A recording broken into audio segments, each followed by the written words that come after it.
নাখায় না বল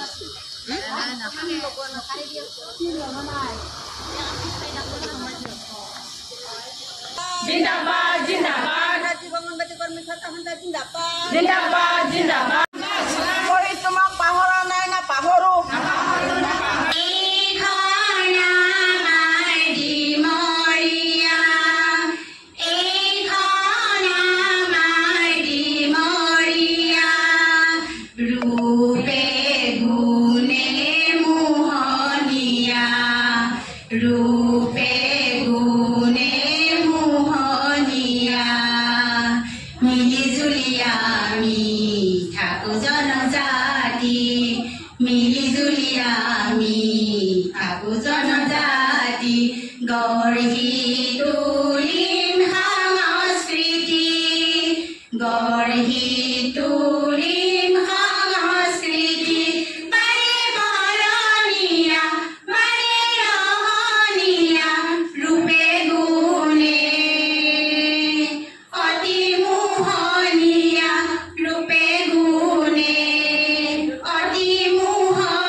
गढ़ी डोली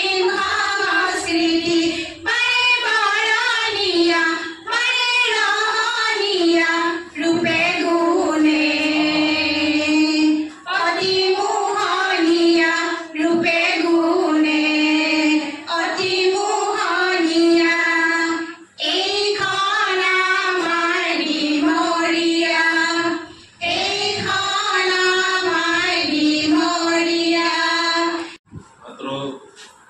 ব্যতিক্রম হিসাবে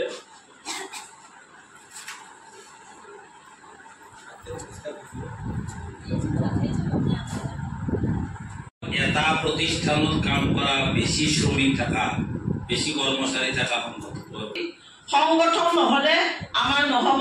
আৰু এই সংগঠন হলেই নহব সংগঠন সংগঠিত কৰি সংগ্ৰামলৈ ৰূপান্তৰ কৰিব লাগিব কিয় সংগ্ৰাম কৰিব লাগে এই যে একত্ৰীকৰণৰ জৰিয়তে ইমান ছোৱালীৰ জীৱনৰ নাশ কৰিব ওলাইছে বা এফআৰএছৰ জৰিয়তে এফআৰএছৰ ঘটনাবিলাক শুনিলে গাৰ নোম থিয় হয় গ্ৰাম্যাঞ্চলত মানে আমাৰ সেইটো চালো মোৰ গোৱালপাৰাৰ ঘৰ গোৱালপাৰাৰ বহু ছোৱালীয়ে মোক ফোন কৰি বহু অসমৰ বহু ছোৱালীয়ে ফোন কৰি থাকে তাৰমানে নেট নাপায় ঘূৰি ঘূৰি আহে আৰু কিছুমানৰ মোবাইলৰ ঘৰুৱা মোবাইল নাথাকে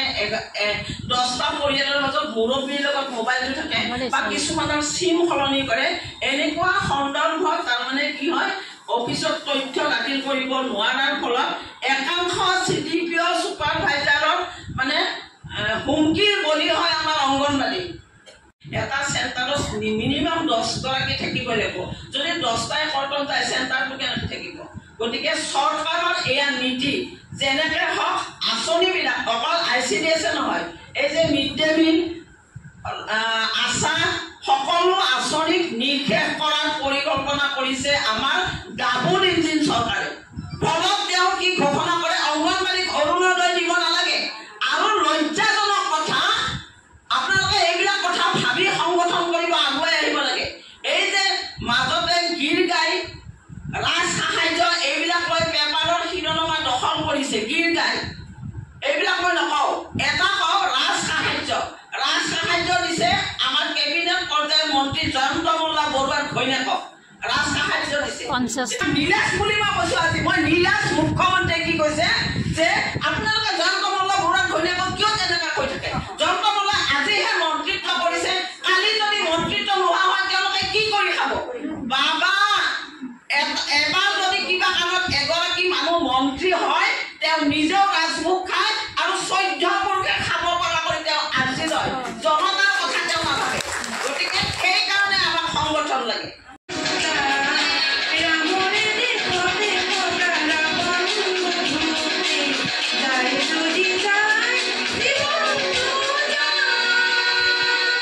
ধন্যবাদ ৰাজ্যিক নেতৃবৃন্দ সমূহ আজি জিলাৰ সন্মিলনত উপস্থিত হোৱা সংগ্ৰামী বান্ধৱীসকল আটাইলৈকে 12 অক্টোবৰত এই প্ৰস্তাৱটো গৃহীত নহল